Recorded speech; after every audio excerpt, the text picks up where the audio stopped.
Break के बाद आप सभी का एक बार फिर से स्वागत है। मैं हूं रत्ना और आप देख रहे हैं केकेडी न्यूज।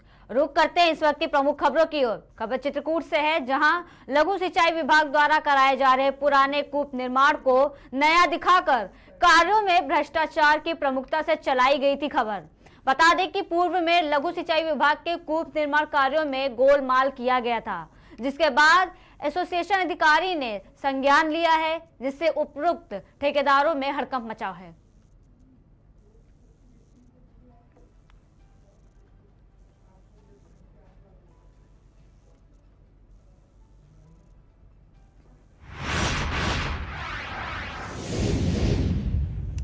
खबर मुजफ्फरनगर से है, जहां खतौली क्षेत्र में देर शाम केंद्रीय मंत्री डॉक्टर संजीव बालियान के काफिले पर पथराव होने की वजह से करीब 10 लोगों के घायल होने और कई गाड़ियों के शीशे टूटने की खबर सामने आई है।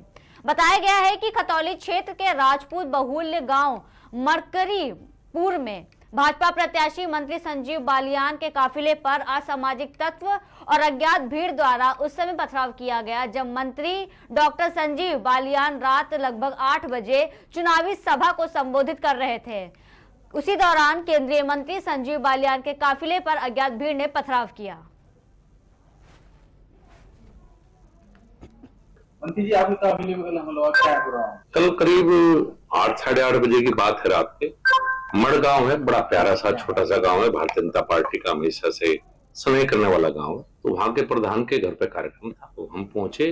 पहुंचने के बाद मैं तो घर के अंदर चला गया जहाँ मीटिंग थी। बाहर एकदम से कुछ नवयुवक आए, मास्क पहने हुए थे और मुंह पे कपड़ा लपेटा हुआ था। तो पहले गाड़ियों पे लाठी डंडों से हमला किया और उसके बाद कुछ घरों से इंटरलॉक टाइलों से पथराव शुरू हुआ। तो सबने मुझे कहा बाहर चलिए, मैंने शोर सुनते। तो जब मैं बाहर निकला और गाड़ी में जब बैठाया गया, क्योंकि सुरक्षा कर्मी थे, ना गाड़ी में बैठाया, तो ऐसा लग रहा था कि जैसा जंग का मैदान हो। ऊपर से छतों से बहुत बड़ी बड़ी इंटरलॉक टाइल्स, तो करीब 15-20 गाड़ियां क्षतिग्रस्त हुई। काफी जो युवा साथ थे उनको चोट लगी। भगवान का शुक्र है कि जितनी बड़ी वो ईंटें और टाइल्स थी कि किसी बच्चे के सिर पे नहीं लगी। मैं तो इसे भगवान का ही आशीर्वाद कहूंगा कि किसी के हाथ में लगी, किसी के पैर में लगी। तो चोटें हैं लेकिन किसी की जान नहीं गई। जिस तरह से हमला था उसमें किसी की जान भी जा सकती थी, मेरी भी जा सकती थी या किसी और की जान जा सकती। तो ऐसा लगता है जैसे सुनियोजित पहले से ही, बिना किसी बात के, बिना किसी उसके, एक तरह से पहले से ही तय किया हो कि ये काम होना है। इस तरह की कौन लोग थे मंत्री जी, पता चला?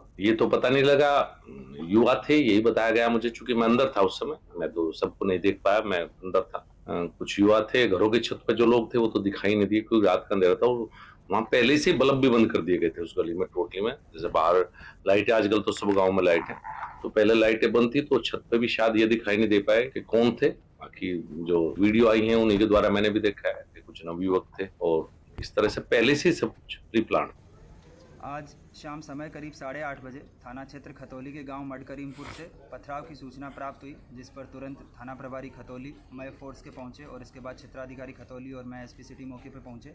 यहां गांव में पहुंचकर जानकारी की गई तो ये पता चला है कि आज शाम को गांव में भारतीय जनता पार्टी के प्रत्याशी द्वारा एक जनसभा की जा रही थी। इस जनसभा के दौरान कुछ असामाजिक तत्वों द्वारा पहले नारेबाजी की गई और फिर उसके बाद में जो बाहर गाड़ियों का काफिला खड़ा था उस गाड़ियों पर पथराव किया गया। उनमें से कुछ गाड़ियों के शीशे टूटे हैं। गांव में अभी वर्तमान में पूरी तरह से शांति व्यवस्था कायम है और कोई कानून व्यवस्था की समस्या नहीं है। इसके अतिरिक्त इस पूरे प्रकरण की गंभीरता से जांच की जा रही है और इसमें तहरीर प्राप्त कर सुसंगत धाराओं में मुकदमा पंजीकृत किया जाएगा और अग्रिम विधिक कार्यवाही अमल में लाई जाएगी। मंत्री जी, आपके काफिले में क्या है?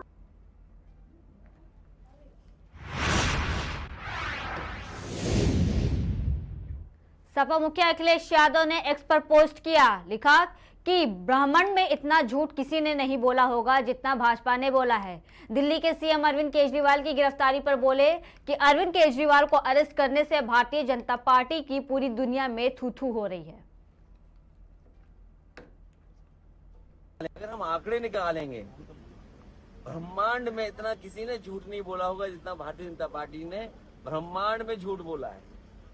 सर, जिस तरह से अरेस्ट किया गया है अरविंद केजरीवाल को, उसको लेकर आप लोगों का? देखिए, अरविंद केजरीवाल जी को अरेस्ट करने से भारतीय जनता पार्टी की पूरी दुनिया में थू-थू हो रही है। पूरी दुनिया में थू-थू हो रही है। एक ही व्यक्ति है जिसके आरोप में, और सरकार जो चाहे वो कर सकती है, ये तो साबित हो गया ना। हेमंत सोरेन मुख्यमंत्री वो जेल चले गए, अरविंद केजरीवाल जेल चले गए। अच्छा, विपक्ष के लोगों में सब पे आरोप है, और भारतीय जनता पार्टी जो उत्तर प्रदेश से लूट कर रही है, जो जिस तरीके से भ्रष्टाचार कर रही है, क्या उनके खिलाफ कोई कार्रवाई होगी कि नहीं होगी? आज ही के दिन बीजेपी का विधायक, क्योंकि उसके परिवार की महिला सदस्य के साथ पुलिस ने छेड़खानी की है, विधायक धरने पर बैठा है। बीजेपी इसके बारे में क्या कहेगी? अगर हम आंकड़े निकालेंगे,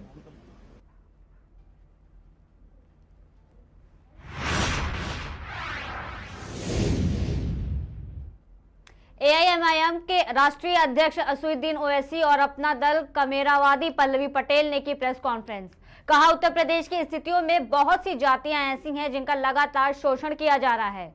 पिछड़े, दलित और मुसलमान समाज के सरकार का जो रवैया है, आज सरकार के खिलाफ और मुख्य विपक्ष के खिलाफ दिन समझ के खिलाफ हो रहा है। उत्पीड़न के खिलाफ सामने आए हैं लोग। आज हमारे मंच में एएमएमआई के राष्ट्रीय अध्यक्ष असदुद्दीन ओवैसी, अपना दल कमेरा के राष्ट्रीय अध्यक्ष एक मंच पर हैं। राष्ट्रीय अध्यक्ष असदुद्दीन ओवैसी का बयान आया, कहा कि मुझे उम्मीद है कि उत्तर प्रदेश की जनता पीडीए का साथ देगी। वहीं प्रगतिशील मानव समाज पार्टी के अध्यक्ष प्रेमचंद बिंद ने कहा कि उत्तर प्रदेश में पिछड़ों और दलितों को सिर्फ वोट बैंक के लिए इस्तेमाल किया जाता है।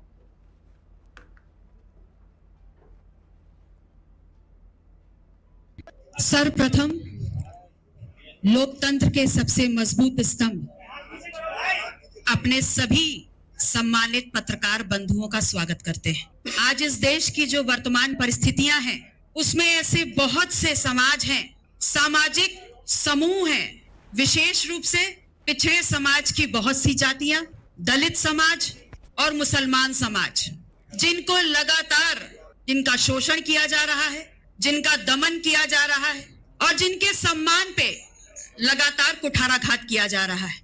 आज हम आपके बीच में इस समाज, पिछड़ा, दलित और मुसलमान समाज, जिनके प्रति सरकार का जो रवैया है और मुख्य विपक्ष में बैठे जो लोग हैं, वो इन समाज के ऊपर हो रहे अन्याय के खिलाफ चुप बैठे हैं और उनके जायज सवालों के नाम पर पीछे हट रहे हैं।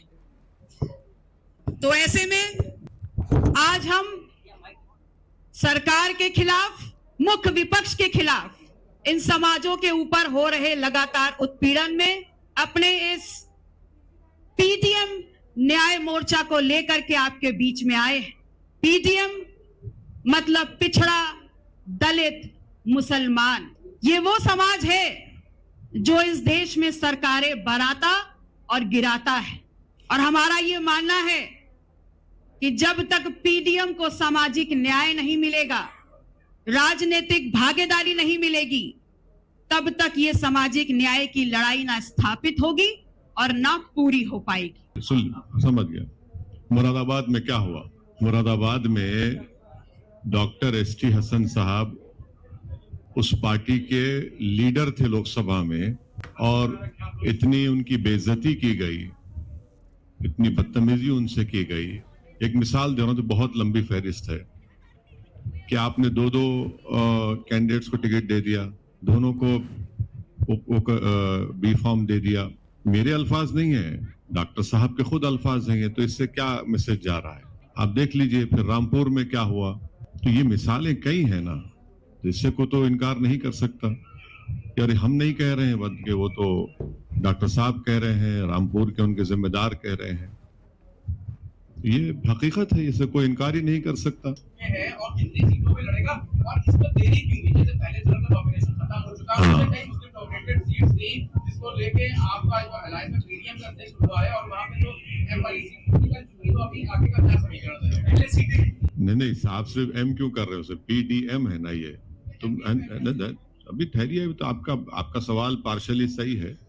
कितनी सीट्स पे लड़ेंगे वो हमारी बहन बताएगी आपको, हम लोग बताएंगे, फिक्र मत करिए आप। जिन तबके को राजनीतिक भागीदारी नहीं मिली है, जिनका सामाजिक उत्थान नहीं हुआ है, आर्थिक उत्थान नहीं हुआ है, इनकी लड़ाई पूरी ताकत के साथ हम सब लड़ेंगे। धन्यवाद, आप सभी का बहुत बहुत स्वागत। सर्वप्रथम